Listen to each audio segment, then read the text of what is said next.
그런 거에 한창 관심이 막 생기는 때잖아요. 나중에 변태돼 저 그랬어요. 조심해야 돼. 그 변태들이 괜히 되는 게 아니야. 이러다가 내 인생 변태 인생 되나? 성교육도 가장 인상적인 건 어머니 고학년, 그러니까 5학년이나 그 전에는 아주 단순한 지식적인 것들이 4학년이나 이런 데 들어가는 경우가 있고 5학년쯤 돼서부터는 보건 시간도 할애가 좀 되고 상체 시간에도 성교육이라고 주제를 잡아가지고 하는 게 좀 많아져요. 그리고 요즘은 외부에서 그런 성교육 관련한 특강 같은 자리를 약간 상체 시간에 마련을 해서 강의를 들을 수 있게 하는 경우도 많아요. 아이들은 성교육이라는 이름이 붙으면 일단 관심이 되게 많아요.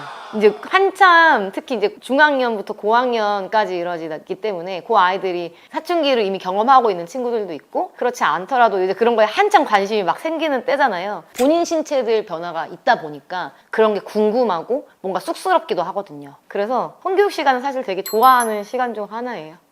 뭐 같은 친구들끼리 뭔가 그런 성행위, 유사 성행위를 해본다던가 막 그리고 화장실 같은 데 막 가가지고 성기를 만져본다던가 특히 약한 친구 대상으로 막 약간 그런 거를 놀이의 그런 하나로 한다던가 그런 게 좀 있었는데 이거는 이제 폭력으로 이어질 수 있는 거니까 굉장히 큰 문제라는 거를 알려주셔야 돼요.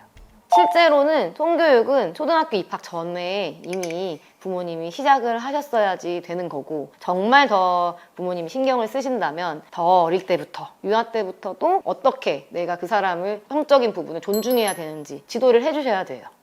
예를 들면 성교육을 하나의 특정 시간에 해야 되는 거라고 생각을 안 하셨으면 좋겠어요. 그냥 아이가 아주 어릴 때부터 생활에 뭐 예를 들면 목욕하면서라던가 자기 신체 부위 같은 걸 배우잖아요. 그러면은 그럴 때는 정확한 신체 명칭으로 알려주시는 거. 그냥 애기들한테 쓰는 용어들 있잖아요. 그런 게 아니라 정확하게 뭐 음경, 음순 이런 식으로 교육하시는 것부터가 이제 초반에 미취학 아동들을 대상으로 돼야 되고 아이들 좀 더 어릴 때부터 어떻게 교육시켜 주시면 되냐면 이렇게 손을 삼각형을 만드는 거예요. 이렇게 여기 손가락 세 번째 손가락끼리 맞닿아서 그래서 이렇게 몸을 내리면 역삼각형 모양이 되잖아요. 우리 이렇게 만들어지는 거 있죠. 이 부분은 너 스스로도 함부로 하면 절대 안 되고 남의 몸도 절대 터치하거나 건드리거나 어떻게 놀림감을 삼아서는 안 돼. 신체가 되게 소중하다라는 그 개념을, 태도를 알려주시는 게 이제 된 다음에 그 이상의 뭔가 더 깊게 알고 이런 거는 사실은 나중에 일이기 때문에 물어보면 알려주시되 부모님이 막 너무 디테일한 거를 다 얘기해 주실 필요는 없지만 그런 건 필요하겠죠. 다른 여자친구, 남자친구 사귀는 것도 관심이 가고 이런 시기들이 초등학교 때 오잖아요. 그러면 부모님이 어떻게 만났는지 이런 것도 데이트라던가 이런 것도 성교육이잖아요. 그래서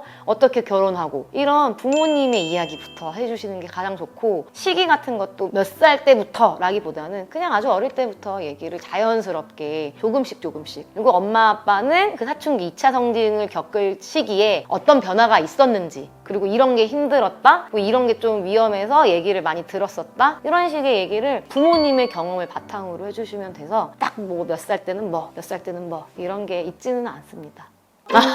이 무조건 같이 하셔야 돼요. 그래서 보통 이제 아버님들은 조금 한 발 빼시고 그런 모든 교육이나 이런 양육에 대한 걸 어머님들께 일임하는 케이스도 많잖아요. 근데 그거는 딱히 좋지는 않죠. 근데 이제 여건상 어쩔 수 없이 그런 경우가 많지만 마찬가지로 성교육도 가장 인상적인 건 어머니, 아버님이 같이 아이한테 성교육에 대한 지식 그리고 그런 환경을 제공을 해주시는 거고 부담스러워 하시거나 사실 이럴 필요가 없거든요. 성교육이라는 것 자체가 이상한 것도 아니고 그냥 기본적인 지식을 전달해준다. 그리고 어떤 그거를 보는 자세, 긍정적이고 건강한 자세를 알려준다. 이렇게 생각하시면 되기 때문에 어머니, 아버님 무조건 같이 하시는 게 좋습니다.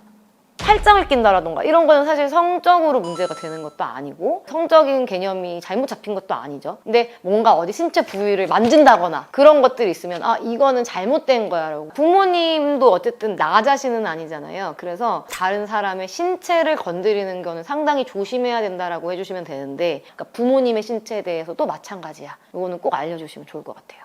어떻게 이럴 수가 있어. 큰일이 났다. 막 세상이 무너져. 이런 경우가 아직도 은근히 계세요. 근데 사실 5학년 때 발견했다라는 거는 5학년 때 시작했다는 의미는 아니에요. 훨씬 전부터 보고 있었는데 그냥 그때가 발견된 거겠지? 라고 생각을 하시고 볼 수도 있겠다. 너무 추궁하시지는 말고요. 아이한테 뭐 쉬는 시간에 공부하다가 뭐 해? 이런 식으로 물어보실 수 있겠고, 그 다음에 이런 것도 하나의 사건 예시를 들어주시면서 어릴 때부터 그런 음란물에 노출이 되면 이러이런 문제가 있대 하면서 그게 왜 나쁜지에 대해서 너 그건 나빠가 아니고 왜 문제가 될 수 있는지를 알려주는 기회로 삼으시면 훨씬 좋고요. 그리고는 이제 약간 걱정이 되는 수준이다 하면은 핸드폰 제재랑 마찬가지로 뭔가 조금 걸어놓으시는 거죠. 몇 시 이후로는 꺼버린다거나 꺼지게 한다거나. 부모님은 막으셔도 아이들은 그 친구들을 통해서 그런 거를 접하는 경우가 대부분이거든요. 완전히 막을 수 있다라는 기대는 버리셔라. 저는 이제 학교에 있을 때 성교육을 하고 뭐 이렇게 설문지 같은 거 작성을 해보면 의외로 솔직하게 답한 친구들이 있었거든요. 저도 맞고 누구도 맞고 누구도 맞고 그걸 잘 쓰는 거예요. 그럼 어디서 접했나요? 그러면 누구네 집에서 맞고 뭘로 맞고 막 썼었어요. 근데 이제 대부분이 그렇진 않은데 저희 반 친구들은 그런 경우가 많았어요. 그러면 상담의 기회로 이렇게 얘기를 할 때 그치 많이 요즘 접하는 게 어렵지 않지? 가볍게 얘기를 하면서 근데 있잖아 어릴 때 그런 자극적인 걸 접하잖아. 그거는 팔려고 하는 거잖아. 불법인 이유가 있지 않겠니? 근데 불법이고 그렇게 팔려고 하는 그런 거를 막 기준도 없이 접하면 너 나중에 변태돼. 저 그랬어요.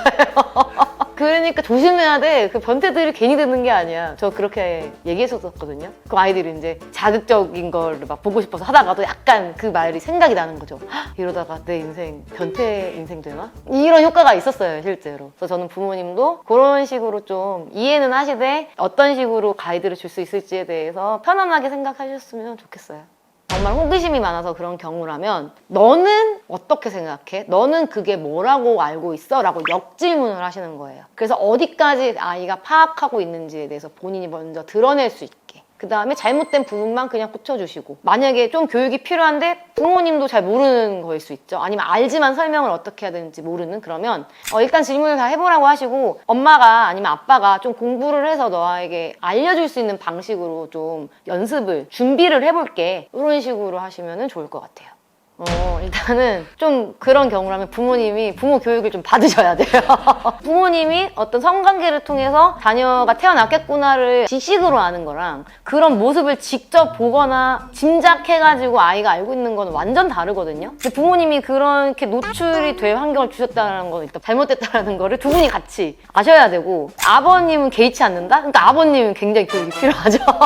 그런 일이 다시는 발생하지 않도록 부모님께서 인지를 하셔야 되거든요. 이게 아이 발달 단계에 맞지 않는 인풋이 들어간 거예요. 너무 자극적인, 너무 충격적이고 성에 대해서 좋지 못한 인식을 가지게 될 수 있어요. 자극에 노출이 됐을 때 뭐가 들어오면은 이미 받은 자극에 대해서는 무방비 상태로 받아들이게 되는 거예요. 그러니까 자극이 오기 전에 사실은 올바른 판단 기준을 알고 있어야 되는 거죠. 그렇기 때문에 일단 왜 위험한지에 대한 부모님의 인식의 변화, 교육이 필요한 거, 그 다음에 아이가 혹시 그런 것들 때문에 좀 눈치를 보고 약간 그게 불편해하거나 이런 게 보이신다면 좀 얘기를 이제 해보시는 거죠. 그런 스킨십이라던가 뭐 포옹이 될 수도 있고 뽀뽀가 될 수도 있고 뭐 그렇잖아요. 그런 것들이 뭘 의미하는지에 대해서도 사실은 알려주셔야 되는 거죠. 원래 사랑하는 사람들끼리 좀 스킨십을 많이 할 때가 있는데 그랬어. 엄마 아빠 둘이 있을 때 그 정도로. 엄마 아빠는 부부고 이렇게 사랑하는 사람끼리는 이런 표현을 할 수도 있어. 그런 식으로 잘 마무리를 하셔서 앞으로는 정말 그런 일이 다시는 있지 않게 조심을 하셔야 됩니다. 밖에서 하실 수 있나요? 라고 했을 때 그냥 안고 뽀뽀하는 거 정도는 할 수 있다 하면 당연히 아이 앞에서도 해도 되는데 그거를 막 극도로 안 해야 되고 그게 더 오히려 이상한 거죠. 아이가 TV로도 볼 수 있고 한 것조차도 절대 안 돼 이러면은 이게 뭔가 이상한 건가? 이런 식이 될 수 있거든요. 두 가지 성이 다른 거잖아요. 그냥 차이에 대해서 알려주셔야 되는데 뭔가 부모님이 자신도 모르게 그 뉘앙스나 이런 거에서 차별적인 그런 태도를 취하시는 경우가 있어요. 예를 들면 남매가 있을 때 음경에 대한 얘기를 하면 남자는 음경이 있고 여자는 없다. 이렇게 해버리면 벌써 원래 있어야 되는 건데 여자는 없는 건가? 라는 인식을 줄 수가 있는 거예요. 그래서 그런 식이 아니라 밖에 있고 안에 있고 이런 식의 표현을 해주셔야 되고 이런 거를 생각보다 부모님이 묻히시는 경우가 많기 때문에 신경을 좀 많이 써서 차별적인 뉘앙스가 되지 않도록 해주시면 좋을 것 같아요. 성교육, 그러니까 성이란 말이 부모님이 너무 부담스러우셔가지고 말하는 거 거의 관련된 어떤 얘기를 꺼내더라도 막 태도가 우물쭈물하거나 부담스러워가지고 아이한테 못할 말을 하거나 이런 거 같은 뉘앙스를 팍팍 풍기시는 경우가 많거든요. 근데 그게 아니고 그냥 너무 자연스럽게 사실은 태어났을 때부터 필수적으로 돼야 되는 부분이잖아요. 그러니까 부모님께서 거기에 대해서 좀 마음을 가볍게 가지시고 편안하게 부모님의 얘기를 해주시는 것부터 저는 시작을 하셨으면 좋겠습니다.